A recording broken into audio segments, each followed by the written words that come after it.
This show is made possible by the generous support of listeners just like you. Our show is about helping souls grow, prosper, and evolve, and every gift ensures that we can continue to do this. So we thank our generous supporters and also ask if you would like to be a part of supporting this important effort to bring this message of truth to the world. Please consider heading to experienceofthesoul.com/support to be a part of supporting us by being a regular patron or making a one-time gift. Blessings on the journey, dear friend. Zen Living Realty, Supportek Staffing, and Center for the Healing Arts present The Authentic Spiritual Journey, a weekly show featuring real and practical spiritual conversations from diverse perspectives here on the Experience of the Soul podcast channel. Today, episode 140, our conversation with Mindy Corporon. And now your host, Reverend Cynthia Alice Anderson.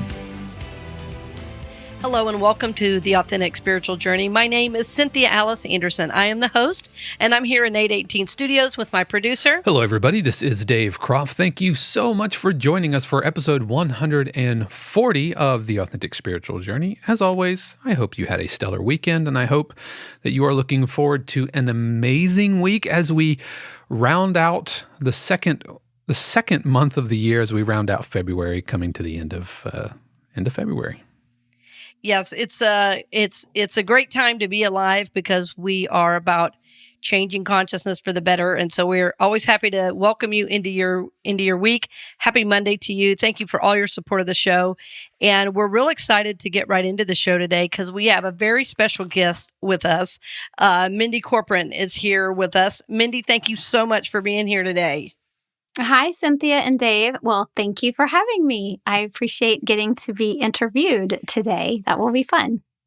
Yes, and I have to say, Mindy, right off that I can't believe it's taken us this long to do this because when we met, I felt an instant connection with you. I mean, so much so that I had you do a show on my podcast channel, and we had never had you on the show. So I'm happy to have you here today. And I know you and Dave do know each other quite well because he's the producer for your show as well. Yeah, we're what, 26, 27 episodes into Yes. Real Grief, Real Healing, well into our second year. And it's I mentioned before we started recording, it's kind of like having an interview with the all-stars because you guys know the drill, you know the whole producer thing and how it all works. So yes, so welcome aboard, Mindy. Thank you. I'm happy to get to join the two of you at the same time. This will be very fun. Yeah, I never get to talk during your show, so. I know.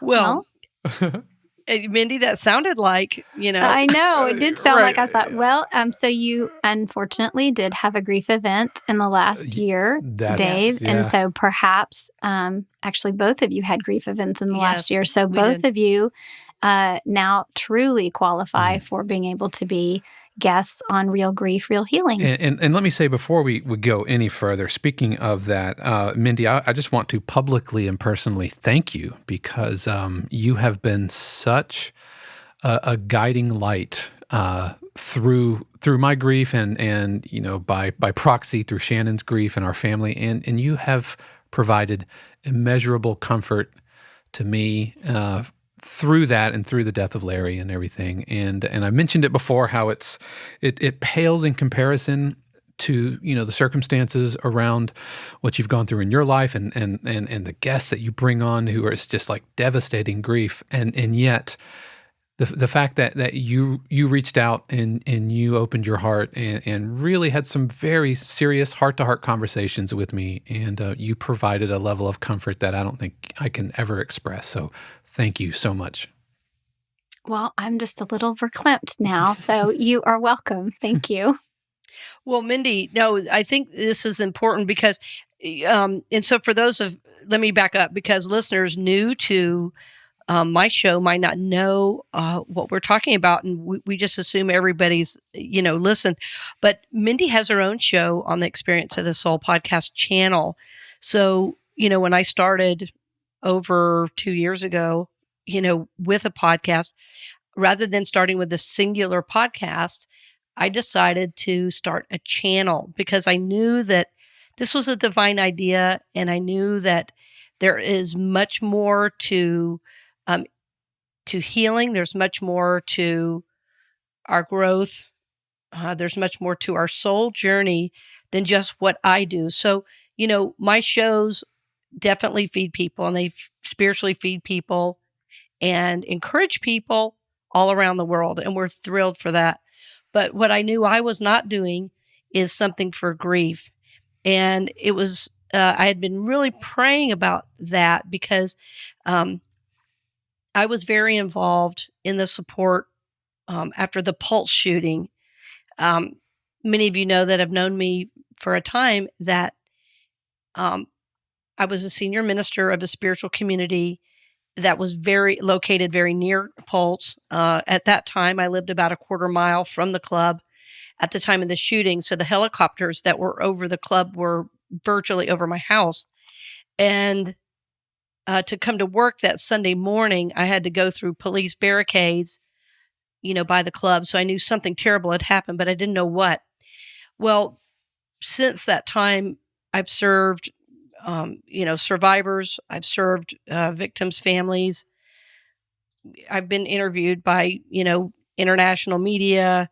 I'm still in touch with producers from the BBC. I mean, anytime there's a tragedy around the world, they call me to see how, the community in Orlando is responding. So even though I was intimately connected with all of that, my work as a spiritual leader has typically been more about just supporting the whole journey and really focusing on what souls can do to move forward. But grief is a very, very important aspect of the journey. And so that's about when I met Mindy, was when I was praying about all of this. So Mindy, you know that you're an answer to my prayer, because when we sat down to meet, I don't know, well over a year ago now, I knew a little bit of your story and just felt like somewhere you belonged on the channel. So I want you to tell a little bit about your show, but I feel like, Dave, I feel like you should give the title, because you always do on her show. So tell us the title of Mindy's show. Yeah, Mindy's show is Real Grief, Real Healing with Mindy Corporon. And it's every first and third Saturday of the month here on the Experience of the Soul channel. Yeah. So Mindy, tell us a little bit about your journey, if you will, why you are doing the podcast, Real Grief, Real Healing. Absolutely. Thank you. Well, it was absolutely divine intervention to meet you. And we were introduced by our mutual friend, Dr. Michelle Robin, who I've known through Kansas City and Your Wellness Connection. And she's been a mentor and just a wonderful friend. And so she made our introduction in September of 2019. But before that, the grief that I experienced a significant tragedy in 2014. In April, in Overland Park, Kansas, a white supremacist decided that he wanted to murder Jews on April 13th, 2014. And he drove to the Jewish Community Center in Overland Park, Kansas, and murdered the first two people that he saw. And those two people were my people. The white supremacist murdered my father, and my dad died on contact. And then he shot my son. He was my oldest son. His name is Reet, and he was 14 at the time. And Reet died about an hour later from his head trauma. And the shooter, after he shot at both of them, killing my dad again, and then he drove to the village Shalom, another Jewish location, only a few miles down the same road, and shot at other people along the way and murdered Terry Lamano in the parking lot. None of the three that he shot and murdered were Jewish. And I say that because it gave me an interesting platform from which to speak, but I also have a guilty feeling each time I say that. No one should have been murdered. No. At all. And that's never my intention of saying that. But what is important and why I do make that claim that the three people murdered were Christians is that his ideology filled with hate is also idiotic and just ridiculous. And my brother called him an idiot with a gun. And so that happened, and that changed the trajectory of our lives. It significantly changed the trajectory of my life. I worked in wealth management another 3 years as a CEO of a wealth management company in Overland Park, Kansas. And then I left that company in February of 18, pretty much to run our foundation full time. It's not a family foundation. We didn't fund it. We put on an experience every year in April. The name of our foundation is the Faith Always Wins Foundation. And our path has been to promote dialogue for the betterment of our world through kindness, faith, and healing. So that foundation was created. I was working on it part-time from 2015, 14 and a half to 15. And then in 18, started working on it full-time. And like you, Cynthia, I get asked to speak on certain things and speak on certain topics. And I just felt less compassion for my wealth advisor, financial clients. And I felt like that was not my path any longer. My path was somewhere different. And we had to move to Florida. And I've done a podcast on that in particular. And I've also interviewed and had a podcast with my living son, Lucas, who is now 18. And he explains very well why we moved from Kansas City to Florida. And that's how I met you. I met you when Dr. Robin came to Orlando, and you invited me to lunch, and now I'm a podcaster.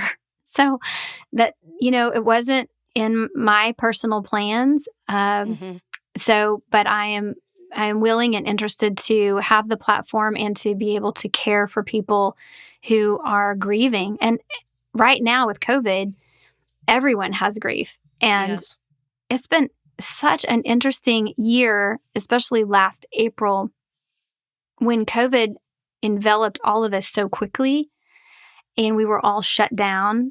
And in April, we remember the anniversary of their shootings, and everyone was grieving with us. Everyone in the entire world was grieving, although we weren't grieving for the same thing. And I somehow felt comforted, and I shared with so many people, now how I feel almost on a daily basis, that my life has been changed so dramatically.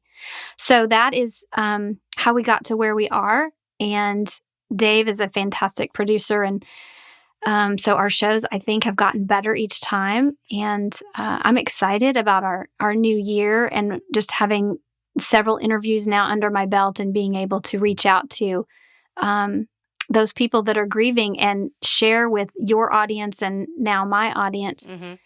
Why did they grieve? What happened to them? And then within about 15 minutes, we transition to how are they healing? Because the healing process is ongoing and everyone heals differently. That's what we showcase. Yes, and I'm so glad you do. And I'll have to echo what Dave said in terms of, your support at my mom's passing. I think, I really, we didn't even communicate directly, but it was just something you said in an email, and I think you sent a card as well. When someone's been through it, they understand, all the thoughts, all the feelings, all the things that you're kind of grasping to understand. And it's like, I've always described grief as, it feels like your arm is in one room and your leg is in another. Like you can't, it's hard to put things together. So having somebody that understands, having somebody that's, that's been there is really important. And I'm really glad we can provide that, through the podcast channel.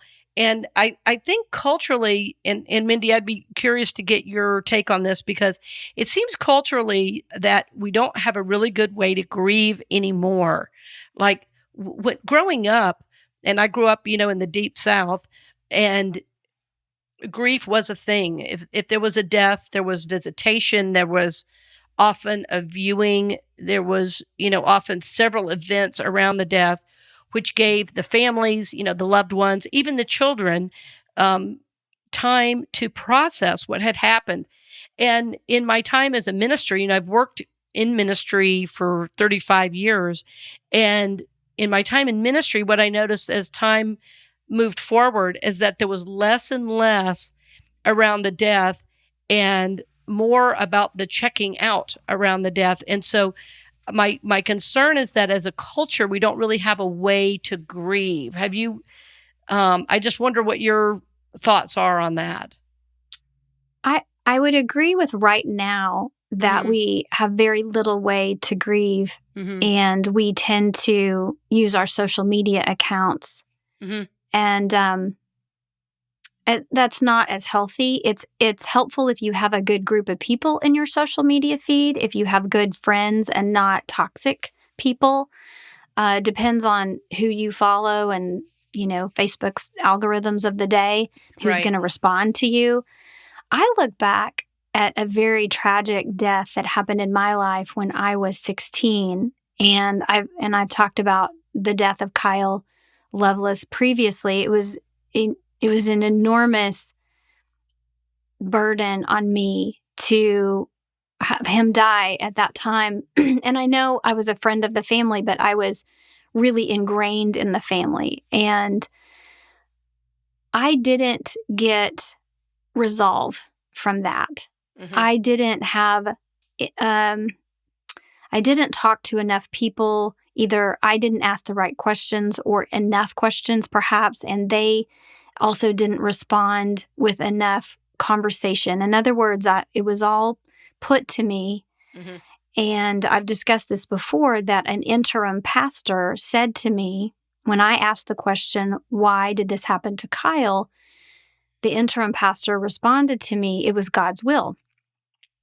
And I ignored God for years because of that. I didn't believe that God drove the truck that killed Kyle, but I had I couldn't process it. I didn't have a conceptual understanding of what that meant. And so even as a teenager, having that happen to me, it was detrimental to my life's trajectory for several years. His family, his parents were very welcoming and open and talked to me a little bit more about it. And my mom and I have talked since, and she just said, I didn't realize you were hurting so much. I looked resilient, and so they saw me as resilient, and I was internalizing the anguish that I felt. So much so that I know that anguish was in me the day Reed lost his life and the day my dad was murdered. I immediately felt for the students who had just lost a friend, because that's who I had been when I was 16. I had lost a very, very close friend. And then jump forward to now. I mean, especially with COVID, we for months we couldn't even be around each other, and only 5 people or 10 people could be at any kind of visitation, etc. I attended a funeral this weekend. I attended the funeral of Jeff Hansen. Jeff Hansen is an amazing artist, and he died at the age of 27 from a brain tumor. He had this brain tumor at the age of 12. And it took his sight. He was legally blind, but yet he became this phenomenal artist, and his family members are good friends of our family. And the tumor came back in October and took him very quickly. Now, not only because I happened to live in Florida and the funeral was held in Kansas, but I was so thankful that live streaming was available. I was so thankful that because of COVID, this positivity of being able to attend such an important event for me, to be able to watch the ceremony and the celebration of Jeff's life, I got to do that. But I also heard Pastor Adam Hamilton say only 50 people could be present in the church, and spread out in a 3,000 person auditorium. They had 50 people physically present. So clearly there were thousands of us watching the celebration of Jeff's life. And it's interesting because I'm recording my podcast tomorrow, and that's partly what I'm going to talk about. I'm going to talk about how the several aspects that are positive from COVID are that institutions and those of us have humans have learned to, out of necessity, reach out to one another through technology in as personal a way as we can. It does not take the place of the human touch, though. It doesn't take the place.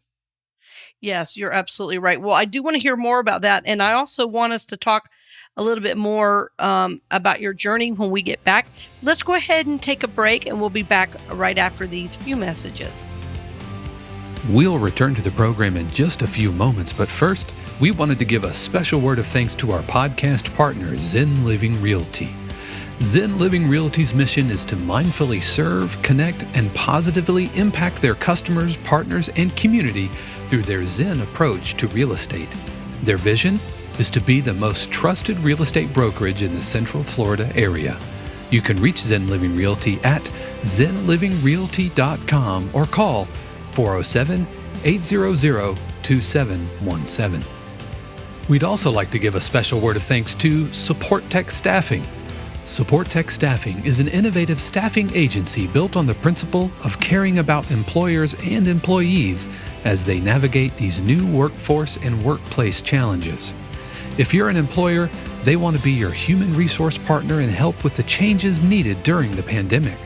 If you're a candidate, they want to become your lifelong career agent to help you grow into your fullest potential. Supportek prioritizes support over volume, integrity over profits, and will treat your business and your career as if it was their own. You can learn more at supportekstaffing.com. That's SUPPORTEK staffing.com. And finally, we want to give a special word of thanks to Center for the Healing Arts. Center for the Healing Arts is one of the first dedicated group practices devoted to challenging, supportive, and nurturing therapy. Their dedicated therapists have a wide range of expertise, including relationship and couples therapy, individual therapy, addictions, neurofeedback, play therapy for children, adolescents, and families, and therapy for blended family issues. They also regularly offer day-long intensive workshops for relationships, addiction recovery, adult children of alcoholics, and healing trauma in the LGBTQ+ community. For more information, head over to centerforthehealingarts.com or call 407-657-8555, extension 1. We now return you to this week's episode of The Authentic Spiritual Journey with your host, Reverend Cynthia Alice Anderson. Welcome back. We're glad you're with us. We have with us in the studio today, Mindy Corporon. Well, I say in the studio. That's yeah. We're still doing the social distancing thing, and I know last week I was really under the weather, and we just play it nice and safe because we're recording this actually. I mean, yeah, it's no secret. We're recording this in January, so it's a few weeks out, and so it's always better to play it safe. And Mindy, of course, is out of Orlando, and so thankfully technology makes this very, very easy.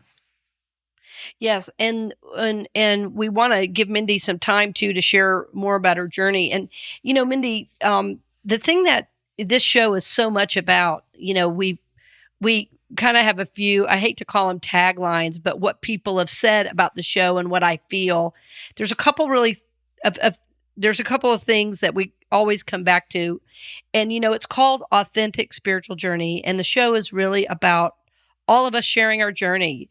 It's our journey of awakening, our journey to a connection with God, our journey of basically waking up to the fact that we are co-creating our lives and we have the power, to change the world for the better, to change our lives for the better.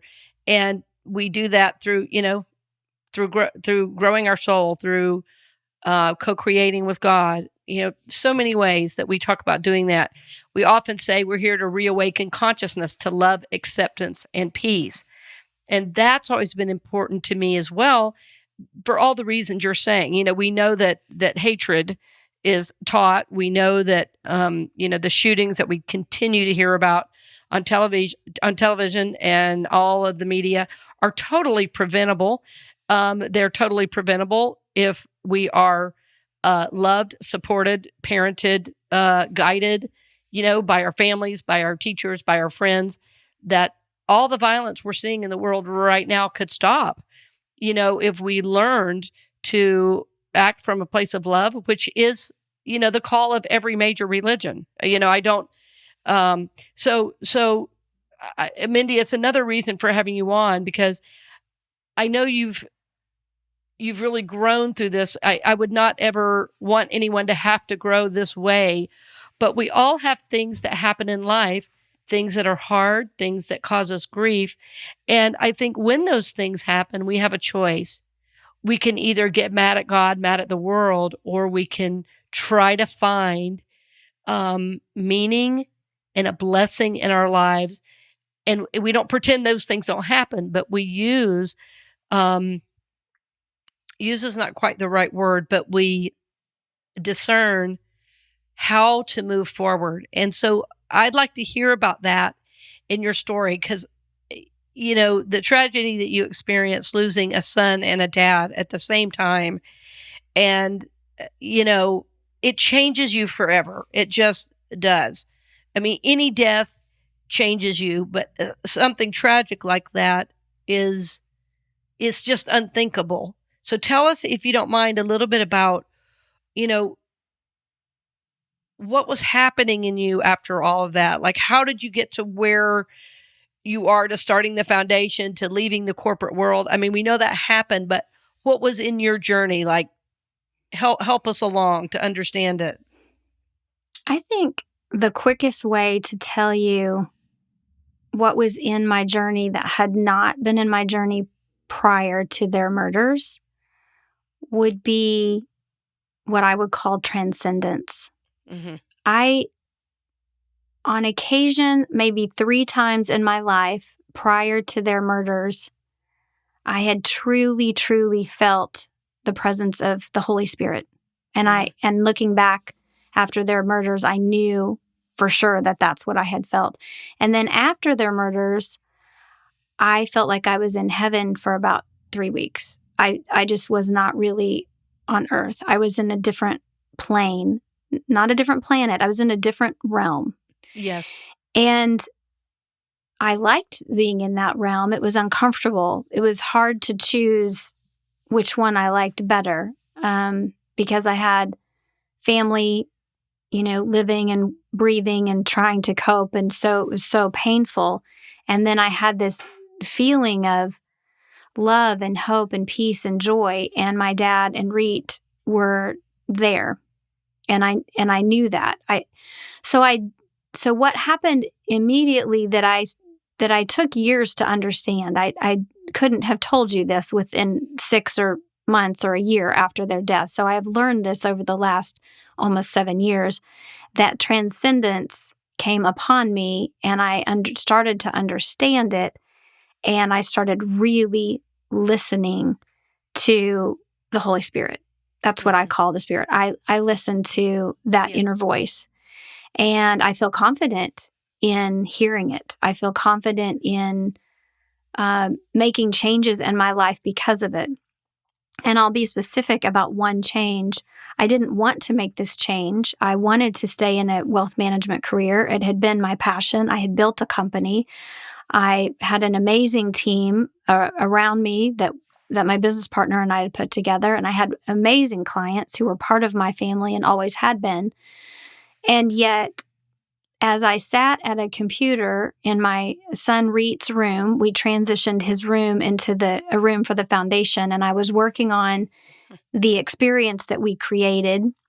Our foundation produces 7 days, Make a Ripple, Change the World in April. And I was working on the first 7 days, Make a Ripple, Change the World. It was 7 activities and then a kindness walk.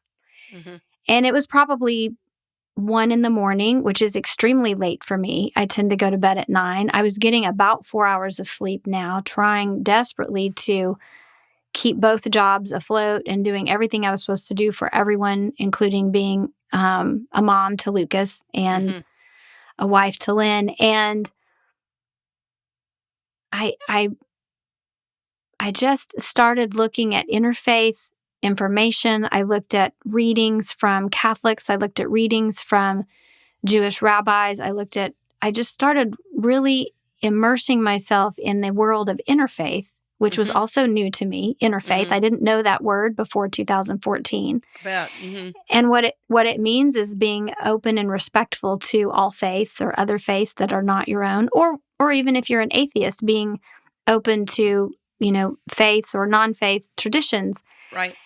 And my heart broke open. My heart just broke open. And I felt God literally say to me, you are going to leave behind your work. You're going to leave the corporate world and you're going to go a different direction. And I remember gasping for air because I started crying and I thought, this is unbelievable. This isn't going to happen. And then it just was so clear. I didn't understand how I was going to get there or what path I might eventually take afterward, but I was given the direction to leave the company and that a path would be provided. Just in some, a path would be provided. And so I was with the company three years from 15, 16, 17, and I left in February of 18. And so, but that message came to me in early 2015. Yes. And so transcendence happened. So part of my journey included transcendence. A significant part of my journey included feeling my heart tell me who were the right people to be around me. I clearly needed no one toxic in my life. Right. I had to be around people that were supportive and loving. And that doesn't mean saying, yes, Mindy, do this, yet, always agreeing. I'm not saying I wanted someone to agree with me all the time. I just needed someone, if they were going to disagree with me, to do it in a loving way. My heart was it was on the outside of my chest. And so I had to be around a lot of supportive people. And when I was around toxic people, I could feel myself creating a cocoon around myself to protect my heart. And I think that is valuable for me to understand when I meet other grievers, because I can ask them the question, are you building a cocoon around your heart, or are you around people that allow you to have your heart beat the way it needs to? Because naturally, to protect ourselves from more pain, we build a cocoon around it. And we shore up and we build a wall. I talk about that a lot, building a wall around our heart. So when I knew that I needed people who were loving, nurturing, caring, smart, I wanted smart people around me in a different way. I had smart people around me in wealth management, and now I needed holistic people who would understand the spirit more. So I moved from a financial brain, more thinking, to more of a holistic and, kind of naturopathic sense. And I put people around me. So again, Dr. Michelle Robin, a dear friend, Cookie Harvey, Crystal Jenkins became part of our lives. Another licensed counselor, Walter David Disney, was put in our lives. And we had to seek care for ourselves in a variety of ways. We also sought care for Lucas at Research Medical Center for suicide prevention. So we sought care in so many different ways, and we had to keep our minds open and listening for what is the next right step. And sometimes that's all we could do, was one step at a time, one day at a time. And so those are things that I did one little bit at a time. And it is interesting that I am now talking on a podcast. I've never been afraid to talk about their deaths. I always felt immediately prompted to share that God did not murder them. Right. Yeah, this was not God's will. Right. This was not God's will. And so my 16-year-old Mindy, came to life very quickly and said, you have to tell people this was not God's will. And what I did, Cynthia and Dave, is I focused so much on God and faith, and then interfaith and kindness, hope, peace, love, all of those things in a holistic way of healing. I did not focus on white supremacy. I pushed it aside. I pushed it down. I did not focus on that at all. And then that was brought to the forefront to me in 2018. And it's an interesting journey because someone introduced me to Christian Picciolini, who's a reformed white supremacist. And then he introduced me to Susan Bro, who is Heather Heyer's mom. And Heather Heyer was murdered at the alt-right rally in Charlottesville, Virginia, August 12th of 2017. And she is a friend. And we just recently released a podcast with her in January. We released a podcast with her January 19th. I'm sorry, January 16th. Sorry, I flipped the 9. I flipped the 6 and made it a 9 in my head. So January 16th is when we released that podcast with Susan Bro. And so I mentioned this because I didn't want to have a voice about white supremacy and hate. And I didn't want to have a voice about racism. I did not want to put myself in that uncomfortable position. And so for years, I chose, again, faith, kindness, love, peace, and hope. And I still do. I still very much come across that way, but I have a voice and I am more comfortable using my voice, especially this year, talking about systemic racism, talking about new people that have entered my life and how they've entered my life, and then walking down the path of understanding more and talking to people about what's going on with white supremacy. So I follow where I feel like the Holy Spirit is leading me, and I do it along my journey. I have people holding my hands. So, and I'm comfortable with that. I'm comfortable holding hands with people. And then sometimes I just have to say, I'm on my own. I have to stand on my own and say what I feel like I want to say and be comfortable in that. Yes, you said so many important things. And I think that we all need support on the journey. And, that's one of the things we believe we're here for as a podcast channel is support souls on all different levels of the journey. And even, I can't remember, Mindy, if I told you this or not, but we also have another show beginning. That began this month because we're recording in advance. It began in February. About healing your family legacy. So, all of our shows are about healing. And one of the things that's very specific to all of our shows really is we have to get support for the journey. And it's a strange thing because, our spiritual journey is in one way very individual and very isolated in that it is between us and the God of our understanding. But to go through that, to have pieces of your life fall away, in some cases ripped away, that we do need people on the journey to help us. We need counselors. We need good friends, like you said, Mindy, good people in our lives. And then as we're healing, what we're doing is really setting the feeling tone and the nature that we want the rest of our life to be in, because soul growth is a transcendent process. I think it's so interesting you use that word, because there are times we will be guided to do things we don't understand, but learning to listen to that divine voice within. And then as we move forward, getting support, for those new ways of doing and new ways of being is really, really important. So thank you for mentioning all that. And I don't want to forget to have you talk about 7 days, because it's so cool. I'm involved in the next one, and I know it's in April. So before we run out of time, will you just say a little bit about that? Because our listeners just may want to connect in with that. Yes, I would be happy to talk about it. So again, the Faith Always Wins Foundation is a 501c3. And I mentioned that because it tends to, messaging can get confusing. So we started a foundation, Faith Always Wins, and we promote dialogue for the betterment of our world through kindness, faith, and healing. Faith Always Wins, the 501c3, produces an event experience called 7 Days, Make a Ripple, Change the World. And that website is www.give7days.org, and it's all spelled out. And the mission of 7 Days is to provide opportunities encouraging all people to increase kindness through knowledge, mindset, and behaviors. And so what we do is we put on experiences in the month of April, because that's when the murders took place. And this year in 2021, 6 of our experiences will be virtual. They'll be pre-recorded and virtual, but then there will be interaction on the YouTube channel where we post them. There will be live interaction and live chatting going on while the virtual is being played.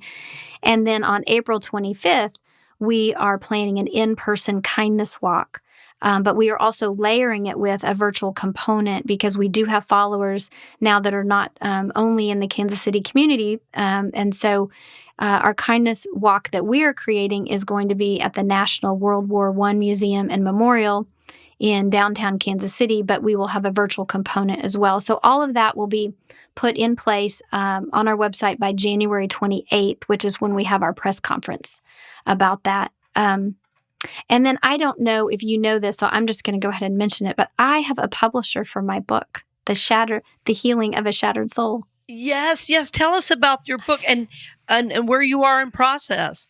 So we are in conversation right now about this contract, and our goal, and they know this, my goal and their goal, are to have The Healing of a Shattered Soul in print by April, because I want it available for 7 days. So every time I talk about 7 days in April, I always think about, okay, and the book needs to be in print by April 1. So I have written, I like to say it this way, 80,777 words, and it's 25 chapters. And I came to the conclusion of how I could wrap up a memoir while I'm still living, really because you gave me the opportunity to do a podcast. So because you gave me this opportunity, I was able to interview family members. I was able to put some structure in place to make it, not just Mindy's, blathering words on a piece of paper, but a storyline to be very helpful. And I do feel like it can be very helpful for people. So it's a continuation of my healing process, is the release of The Healing of a Shattered Soul. Beautiful, beautiful, Mindy. That makes me so happy and excited that the message is going to get out to more and more people. And I think what is so important is for everyone to hear that no matter what happens, we can make healing, and we can make our lives a place of healing and peace, that we don't have to join the hatred. We can what we really are learning to do is transmute and transcend the hatred and move into this higher way of being, this higher consciousness, really just to live from the God presence that we all are and that we are all surrounded in every day. So, Mindy, thank you so much for being on the show today. We do love you. We do support you on the journey. And thank you for sharing your journey with us. We know that it has supported our listeners. And friends, if you haven't yet listened to Real Grief, Real Healing, I encourage you to. I promise you will be supported on your spiritual journey. So thank you for joining us. As always, bless you on the journey, dear friends. Yeah, and just as a final reminder, we will have links to everything that we talked about today on the show notes for episode 140, including the Real Grief, Real Healing episode, the podcast, her show, Faith Always Wins, 7 Days, Make a Ripple, Change the World, the episode with Mindy's son, Lucas. And as soon as we have information on your book, Mindy, we'll be happy to put that up as well. Thank you both for your friendship. I really appreciate it. Thank you. We hope you've enjoyed this episode of The Authentic Spiritual Journey, presented by Zen Living Realty, Supportek Staffing, and Center for the Healing Arts. This channel is also made possible because of listeners just like you. If you would like to support the channel with your tax-deductible contribution on an ongoing basis or through a one-time gift, head over to experienceofthesoul.com/support. The Authentic Spiritual Journey is copyright 2021 Cynthia Alice Anderson, all rights reserved. Our theme music is composed by Dave Croft and used with permission from RR Hot Publishing. The Experience of the Soul podcast channel is a production of 818 Studios.